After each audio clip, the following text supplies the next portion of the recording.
my beautiful figure 9. This is just the example, or it's 1,000 words as an image of an elliptical galaxy. And this is, its name is IC 2006. Uh, Maybe somebody wants to tell me why IC 2006. Is it the catalog number IC?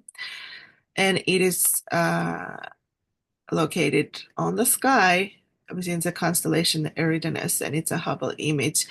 And you can see that it is smooth, um, and there is a concentration of light in the center, and it gets dimmer and dimmer and dimmer.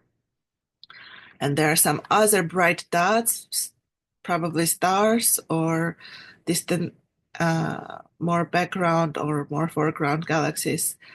Um, and I don't know if it's maybe a spiral little thing, or is it the lancing or something. Um, so this is an elliptical galaxy.